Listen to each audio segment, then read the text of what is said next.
Hi guys है।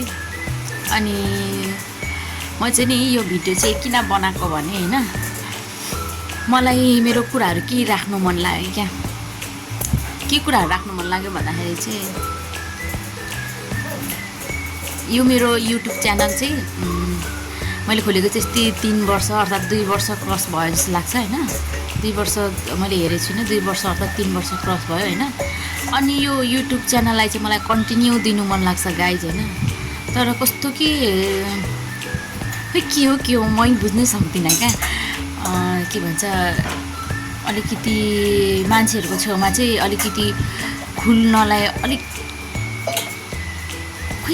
अब खुल्न नसक्ने अनि फेरि भिडियोहरू बनाएर हाल्नु मन लाग्ने, रहर लाग्ने हैन।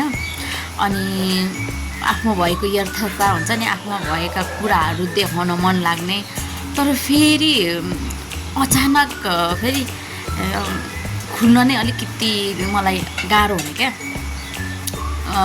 आफ्नो प्रस्तुतिहरू देखाउनु नै अलिकति गाह्रो मान्ने। अनि मान्छेहरूको भिडहरूमा चाहिँ मलाई भिडियोहरू बनाउनु अलिकति कस्तो अप्ठ्यारो लाग्ने कि।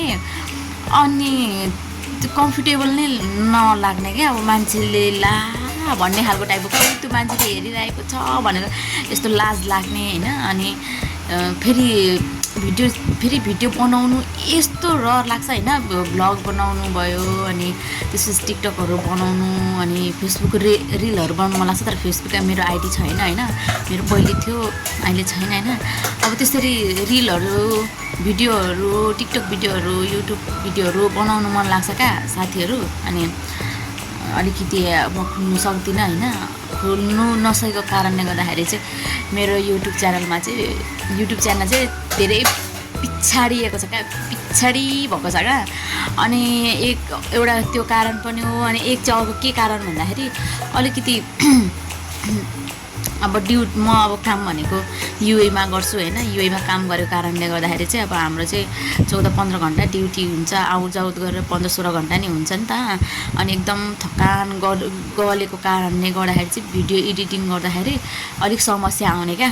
अलिकति निन्द्रा लाग्ने, थकान महसुस हुने, शरीरमा एनर्जी नआउने। अनि त्यो भएको कारणले गर्दाखेरि मैले मेरो यो युट्युब च्यानलमा चाहिँ कन्टिन्यू दिनु पाएको छुइनँ हैन।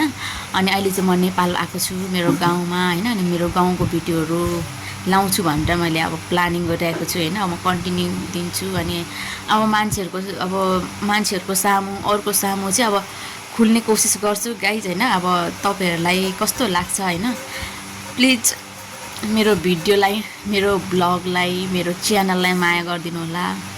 अनि केही सब्सक्राइब गरिदिनु होला प्लिज। अब आउँदो दिनहरूमा यसरी नै भिडियोहरू अपलोड गरिरहन्छु युट्युबमा है। अनि तपाईँहरूको सामु मेरो भिडियोहरू ल्याइरहन्छु है।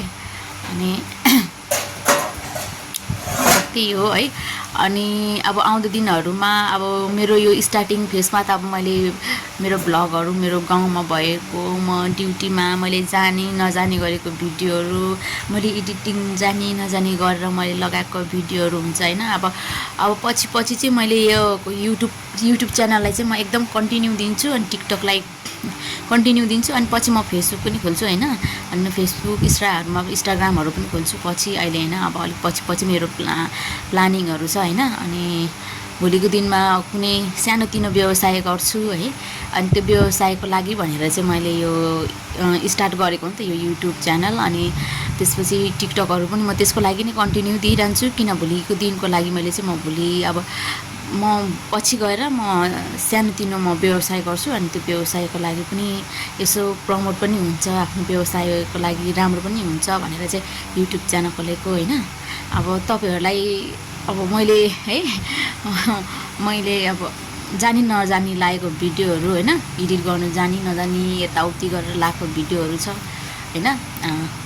मेरो यो भिडियो देख्नुभयो भने भिजिट गर्न सक्नुहुन्छ मेरो युट्युब च्यानलमा गएर है। अनि त्यसपछि सब्सक्राइब गर्नु नभुल्नु होला। अनि बेल आइकन बटनमा गएर दबाउनु पनि नभुल्नु होला है गाइजहरू। बाई।